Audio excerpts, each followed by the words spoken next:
আজকে একদম অল্প উপকরণ দিয়ে আপনাদের বানিয়ে দেখাবো হচ্ছে গুড়ের মালপোয়া।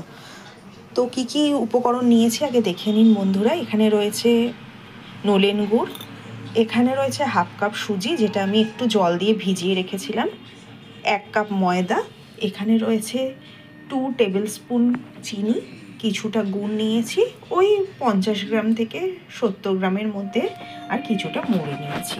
ঠিক আছে, তো প্রথমে আমি এগুলো আস্তে আস্তে একটা জায়গাতে সব একসাথে মিক্স করে নেব।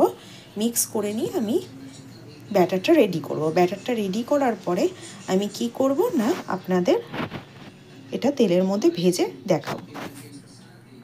প্রথমে আমি ময়দাটা ঢেলে নিচ্ছি। প্রথমে ময়দাটা ঢেলে নিলাম। ময়দাটা ঢেলে নেওয়ার পরে আমি এবার ঢেলে নেব হচ্ছে গুড়টা।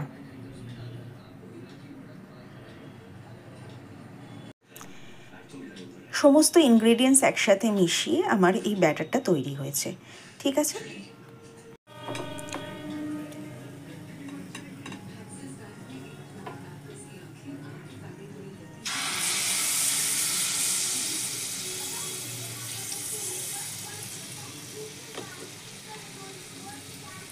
ব্যাটারটা দিয়ে কিছুক্ষণ এটা ফুলে ওঠা অবধি অপেক্ষা করতে হবে।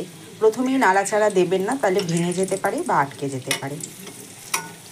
আস্তে আস্তে করে এরকম করে খুন্তি দিয়ে চারদিক থেকে তেলটা দিতে থাকুন। এই সময় আঁচ একদম আস্তে রাখবেন।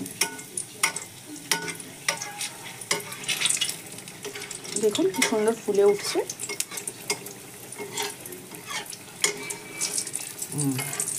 এই দেখুন, আর উল্টে দিই।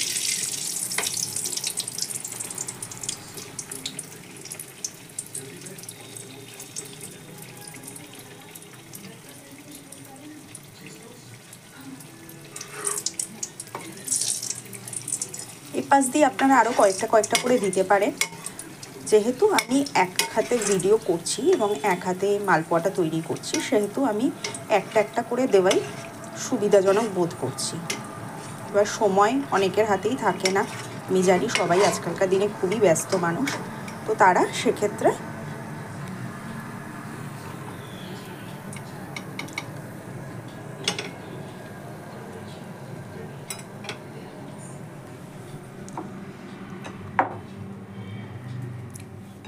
এভাবে করে নিন।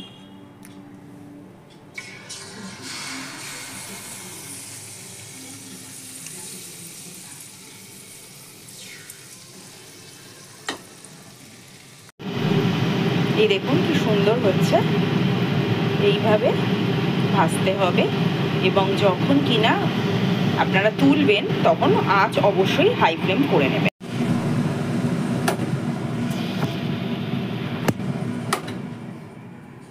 এটা হলো আমার পিঠের ফাইনাল লুক।